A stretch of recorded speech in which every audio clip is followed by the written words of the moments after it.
1. Holy smokes, it's episode number 76. I feel like 76. Boom, boom. Does that make anything sense to anybody? But No. Today, on our 76th episode of Wayne's World and Kelly, we have Donna Berger. And I don't know if anybody that's in our sphere in South Florida doesn't know your name. I met you like 5 years ago. I think one of the first, maybe the first attorney I met when I came down here. I'm like, oh, these attorneys aren't so bad down here. No offense to Yeah, how do you feel today? I feel like I think you guys have a lot of work that y'all have been doing. I think you're doing a great job. So many of y'all have been so involved with what's going on in Tallahassee. And it's, for the most part, it seems like everybody's trying to move in the same correct direction. So, I mean, shocking that I would sit there and continue to say nice things about attorneys, but it's true. But it's true. And I think there's a lot of good attorneys out there. But I think we do have a common cause, and that's the safety of our residents. And a lot of times I think even if they don't have it, you know, I know you're just as shocked as Wayne and I are when we hear people say stuff like, well, can we try to just muddle through and just do that? And it's like, no. Yeah. Really bad things happen when you mess with buildings, and you have to protect them, period. So I'm going to shut up, Wayne. And Donna, you have a nice conversation because I'm sick as a dog right now. So I'm going to try. Well, to I just want to start off again by thanking our distinguished guests for coming on. So I moved here from Minnesota a year ago, and I moved in on September 2nd, and then on September 28th, Hurricane Ian hit. And as a contractor, you know, I'm required to put all that back together again. Okay. Sometimes people's misfortune is going to be, you know, something that companies benefit from. So you are you're probably the first attorney that was kind of front and center, kind of in the whole state.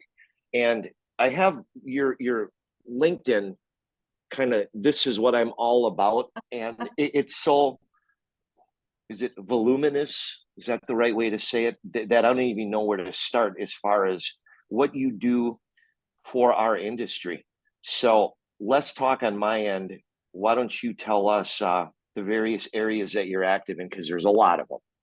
Yeah, I was going to say, is that a nice way of saying that my LinkedIn profile is a little verbose? I guess we'll make that determination by how this podcast goes. Well, I mean, I started with Becker, which is it is the largest and probably most well-known community association law firm, not just in Florida, but around the country. So right. I started with them when my son was in diapers, and he's been an attorney now for 3 years up in New York, in big law. So it's been a minute that I've been dealing with community association issues. And it's funny because when I first interviewed with Becker Poliakoff, they had a flex time program. So I had never really thought about going into condo or HOA law.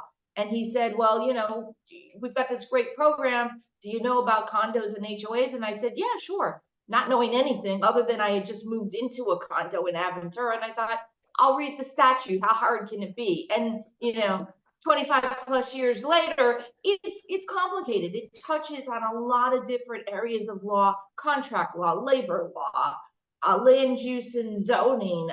We've even had cases that involve criminal law. So you name it, insurance law.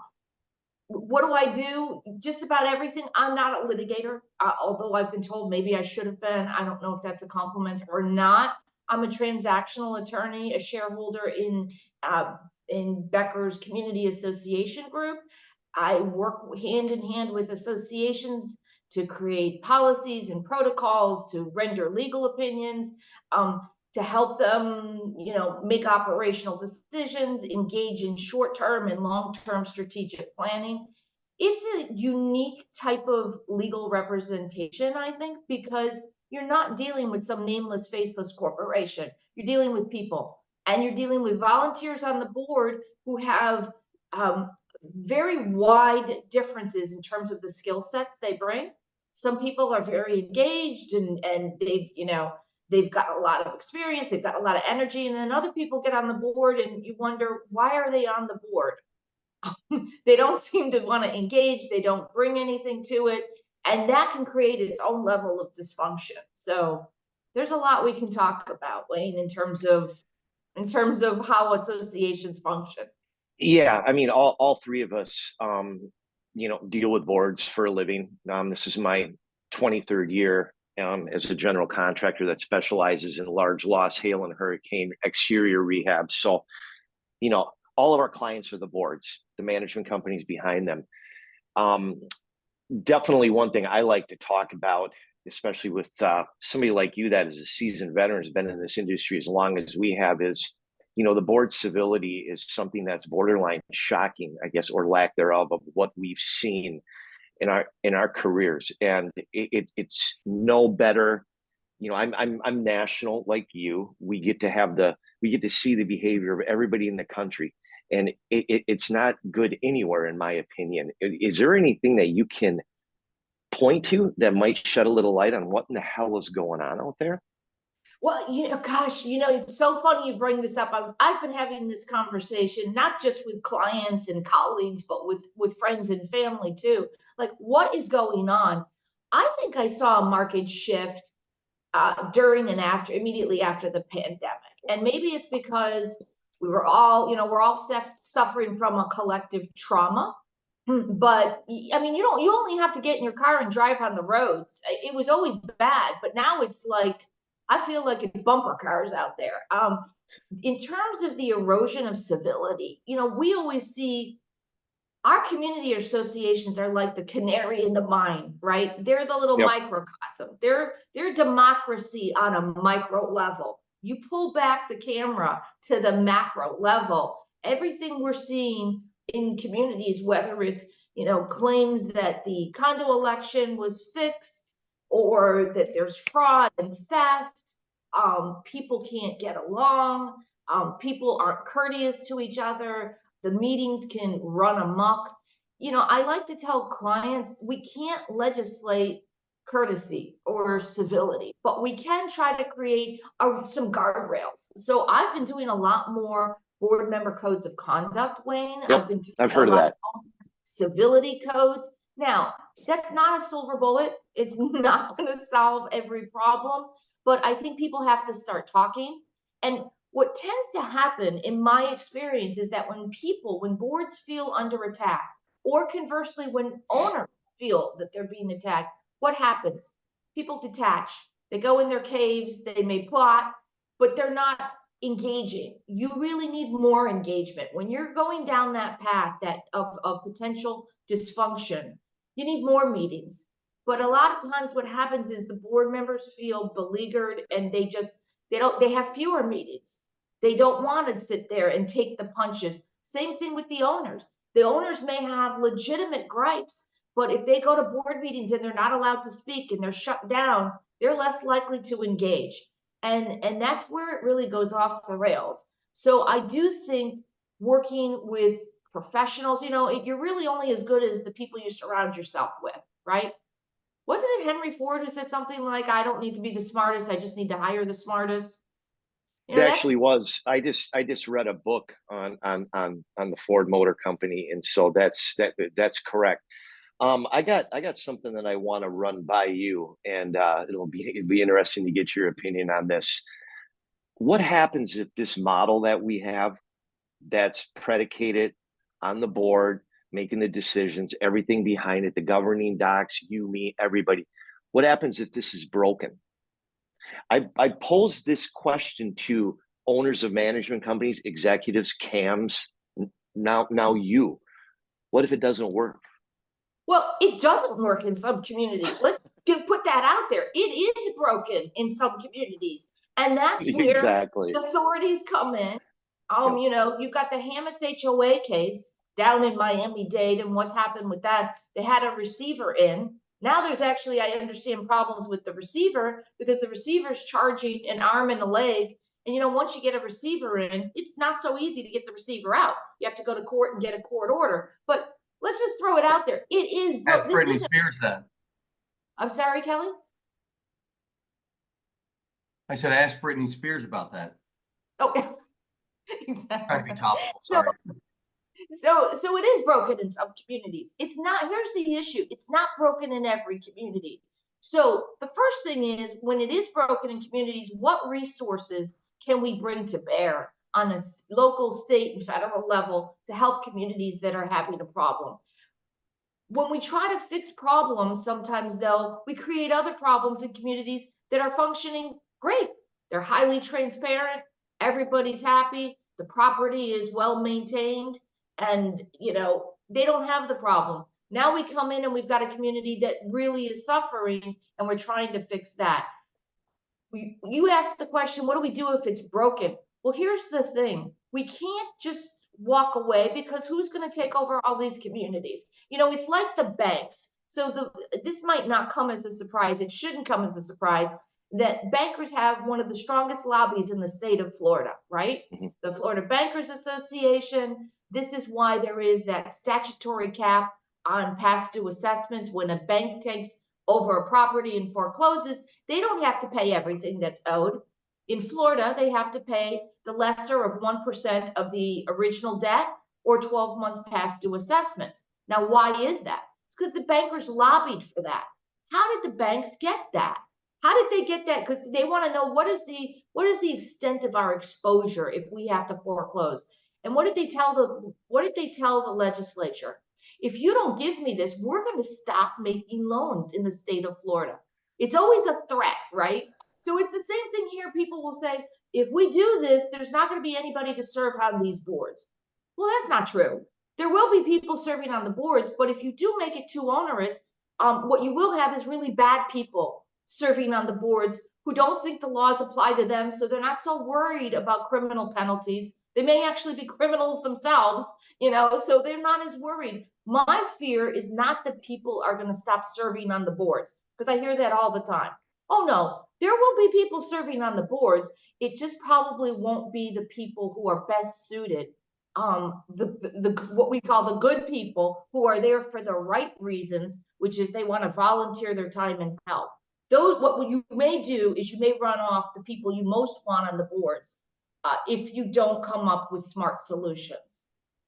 I'm on a board myself, and it's been a complete eye opener, because obviously all my projects are predicated by board approval, but to actually have the mythical fiduciary responsibility really was an eye opener for me, and to take it I don't know if a lot more seriously. I always have, but it was an eye opener regarding it's such a thankless position to have, but such enormous responsibility. I know that one comment that I have seen is people that had a lot of success in the private industry and have moved on to retirement will get on a board, and they somehow think that what they did in private industry transfers over into some kind of a skill set that they're going to take the whole board over. It was just almost like a joke, like, this isn't corporate America. I mean, yeah. Comment a little bit about, you must see that all the time. I mean, I've had the opposite experience. First of all, thanks for serving on your board. I may be one of the few community association attorneys who's actually served on an HOA board of directors. So I served on my HOA board. I like to joke it was the longest 2 years of my life, because I do this as a profession. I was going to board and membership meetings for clients, and then I had my own. In my community, my HOA in Broward County, we were self-managed. So all the directors were really expected to have homework, right? There was one director in charge of landscaping, one in charge of security. I was, of course, legal, so I had to get to, comment on violations and things like that. I think it's incredibly useful to sit on a board of directors if you're going to be working in this community, to have had that experience of not only having to work with your fellow board members, but then to sit in front of your neighbors and have to talk about these issues. And, we're seeing this now more than ever. It's uncomfortable as assessments are rising and people are feeling the economic pressures. But to your point, I've had the exact opposite experience, not where people bring their past, professional careers. I find people have completely forgotten everything that worked for them in their professional career. And I'm like, Wow. wait a second. Okay. You've got a multi-million-dollar unit. You're in this community. What happened to all your HR protocols and everything you knew that made you such a success in your career? And now you're sitting as a volunteer on this board, and you don't seem to know anything about proper protocol, proper decorum. So I think it's a balance. I think some people get on these boards and it's like they have amnesia. It's like they don't bring any of that skill set. And then to your point, you do have some people who don't realize, like I said at the outset, this is not a nameless, faceless corporation. Even though community associations are, for the most part, not-for-profit corporations, occasionally we'll find a cooperative that's a for-profit Delaware corp. But these are not-for-profit corporations that operate and administer private residential communities. We're not running Exxon people. Whatever blow up we have at the board meeting, we're all going to get in the elevator and quietly ride up to the 10th floor together. So it's a whole different ballgame. So in 2002, when I started, or 2001, it's been so long ago now. I believe that the average tenure of a CAM was 7 years. Now, when I was talking to some of my Illinois folks yesterday, one of the presidents of a large management company, she had told me the latest numbers are now 4 months. 4 months. 4 months. Okay. So again, as both you and I, national companies, are able to kind of see what's going on out there, I think that's another line that you can draw between kind of when this breakdown happened. Is, to me, it's always been a noble profession, a very hard profession. Okay, much respect. And to have that tenure go from that time period, like 7 years, to 4 months, or even if it's a year. Okay, comment on that. So I had a retired CAM on my podcast talking about this very issue. And his point, because he went through it with COVID. I mean, he was running a community in Highland Beach.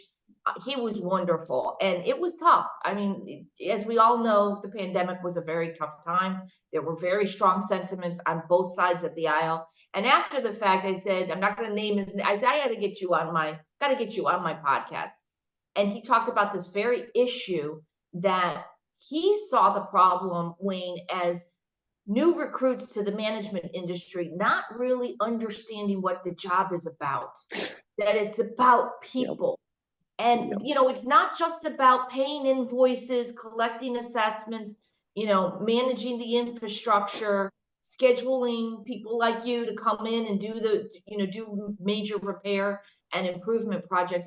It's about dealing with Mrs. Smith, who likes to come to the office every day with her cup of coffee and, sit and talk. She's the nice one. Or, Mr. Jones, who comes in and likes to scream in your face. It's really about, it's a people service-based industry. By the way, it's not that much different for attorneys.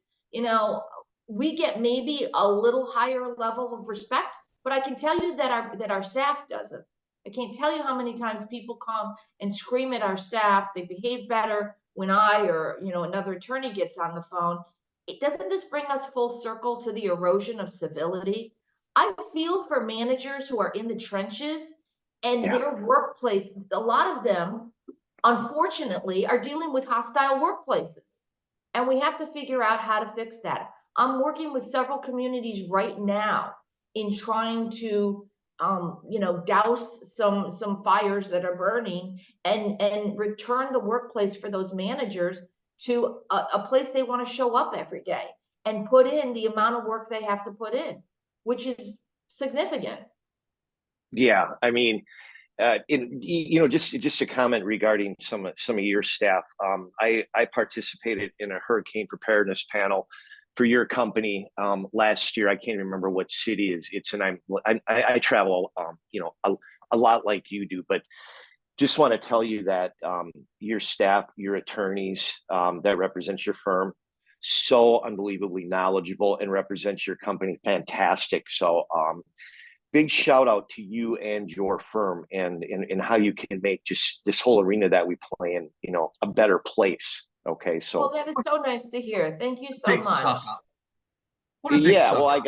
I had to get So that. I will I had to say get that out. that late last year they had a boot camp for board members, and it was one of the best events I've been to ever in our industry. So, you know, it's Well, just a fact. I'm not, you know, it really was a great event, and you were there. Well, that's you know. just because you look so good in the uniform, Kelly. I felt You good look, in I actually thought a military person wandered into our event. I'm like, "Ooh."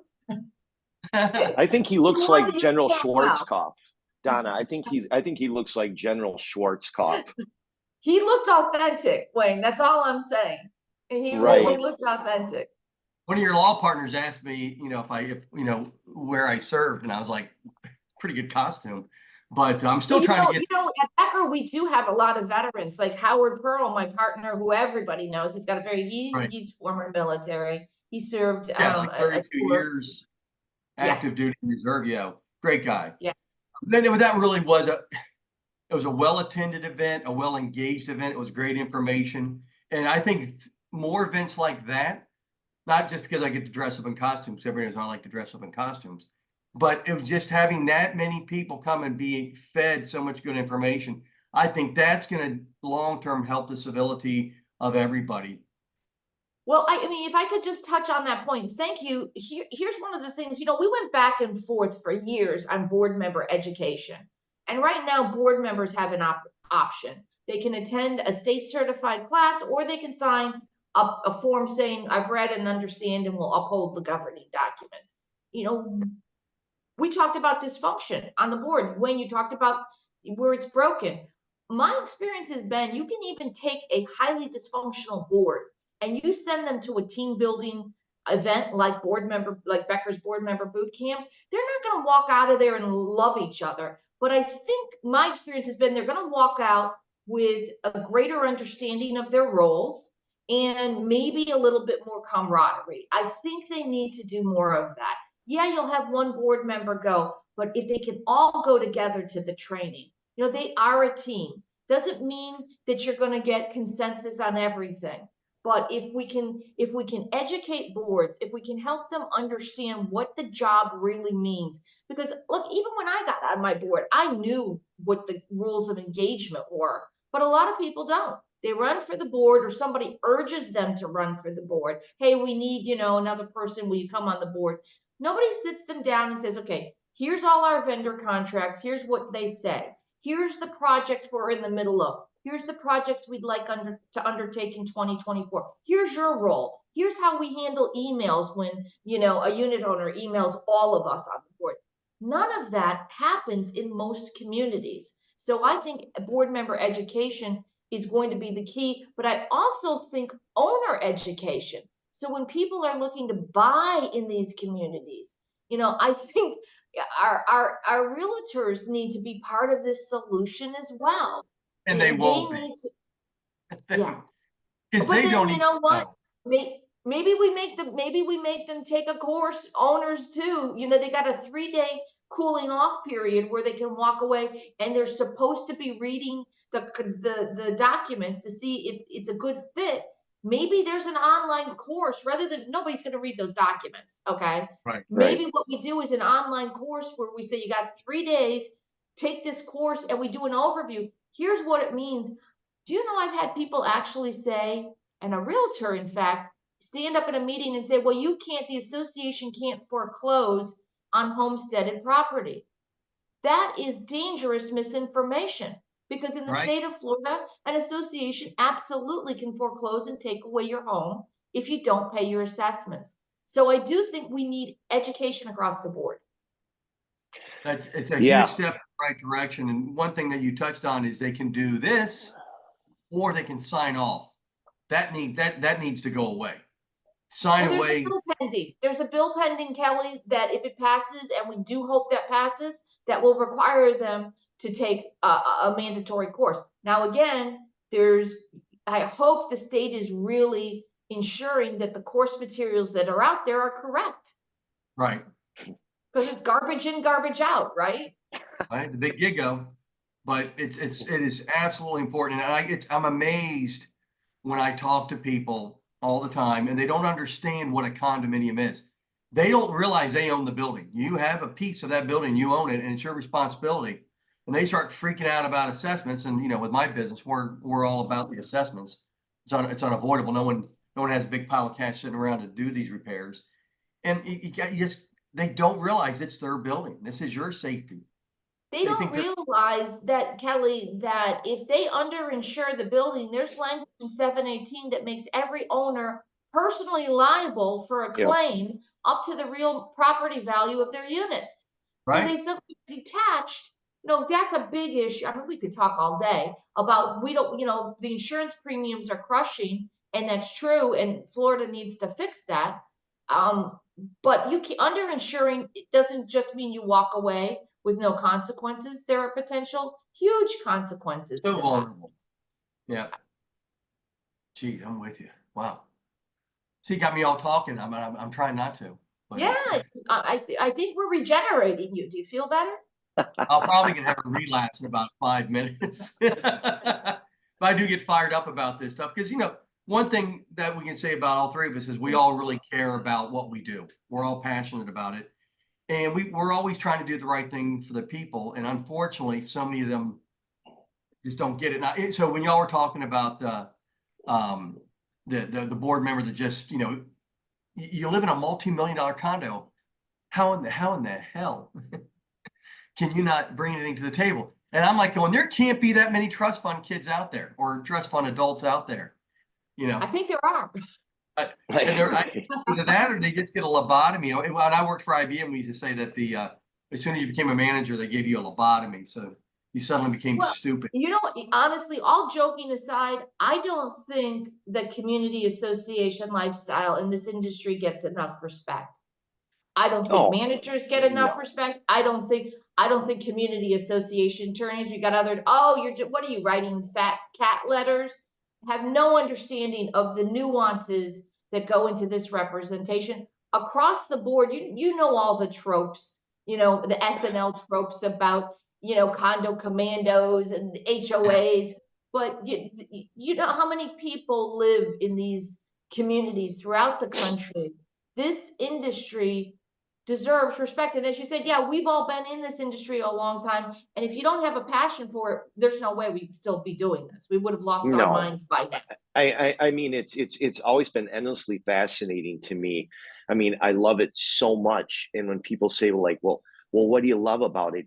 It's hard for me to pinpoint one thing. I do know that the layers of complexity that go into everyone from the business partners to the boards to the management companies, you almost get this feeling that at sometimes this industry is so jacked up, it feels like us against the world. I don't know. I'm kind of babbling, but does any of that make sense? No, you're not babbling at all. You are articulating what all of us in the industry feel. I mean, I heard a legislator recently expressing views in black and white about, you know, this industry. There's nothing black and white about this industry. No way. We have, you know, everybody, I would hope, that's made this their career understands that there are problems, there are challenges. The most important thing is life safety, maintaining these buildings, properly insuring these buildings, which is getting harder and harder through no fault of the boards and the members, just because of what's going on in the insurance market, not just in Florida, across the country. So these are not black and white thoughts. It's very nuanced. And I wish there was more communication, particularly with Tallahassee, because I think the media has also contributed to this problem. You know, there's got to be a white hat and a black hat, a villain and it's not that simple. The way these things are rolled out, even if we all acknowledge what the problems are, like document inspections. These are the owner's documents. Of course they should be entitled to inspect them. But do you want to stop cleaning out the units that are flooded in the aftermath of Ian, let's say, because the person who's made 22 document inspection requests in the last 4 months decides that they need to make one the day after the hurricane hits, Right. which actually happened in one of our communities. Oh, And I'm the sure it manager did. said, I cannot stop what I'm doing to get these units dried out to accommodate this individual when I've given this individual these documents numerous times before. Yet we've got a bill pending in Tallahassee that would increase the statutory daily penalty from $50 to $1,000 a day and criminalize the process without taking into account the flip side of that story, which is, and there are real daily operational challenges that have to be taken into account. So our public policy makers have to be sitting with everybody to when they're crafting these so-called solutions. So Donna, And that's basically an what easy you're one to saying talk about. you're saying that Florida needs to move the state capital to like south of Orlando. I think that, Kelly, that would be an ambitious project. I don't think You that's brought gonna it up. happen. It was newsflash. Donna You know, Berger said, there's a lot of people that think that Tallahassee is very geographically and ideologically distanced from the rest of the state. It's a very population. diverse state. 67 counties, you know, it's a difficult state to manage, admittedly. Absolutely, but it definitely needs to drop down to South Orlando. Yeah, maybe a satellite office, or maybe we could split it. Who knows? Why don't bring your Something. idea up to Tallahassee? It's a great idea. Well, that's the problem. I can't get there. It's in the middle of Egypt. Well, it's not you know, easy. You better drive there. It's not easy to fly there. I can tell you that. Oh yeah, it's easier to drive than fly, which is a shame. Our state capital will be that way. I have a funny story if I can tell you quickly, 1 minute. So I used to fly up to Tallahassee years ago to testify when bills were coming up like this to try to say, yeah, but yes, and yes, okay, that's the problem. But have you thought about this potential consequence? Yes, and my assistant at the time, who is now my paralegal, you know, I have to fly. She put me on what I can only describe as a crop duster, and I'm sitting in the Fort Lauderdale airport drinking water after water. I get on, no bathroom on the plane. And since it was a crop duster, what should have been a 40-minute flight turned out to be an hour and a half. I would have been going crazy. I don't know what I would have done. Probably adult diaper time. You know, No, where are you going to find one there? Fortunately, I made it, but I still laugh about that flight.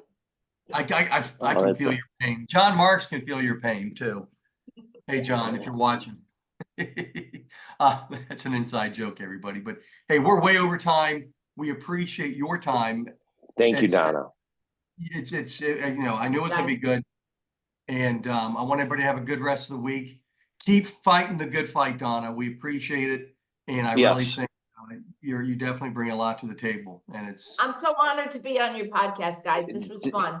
I'm looking forward to shaking your hand and meeting you in person. I think we cross each other's paths in the Matrix probably, but I'm definitely looking forward to shaking your hand. I appreciate your time for you coming on. Thank you, Donna. Me too. Thank you, Kelly. Feel better. Thanks so much, guys. Have a good Bye, one. guys.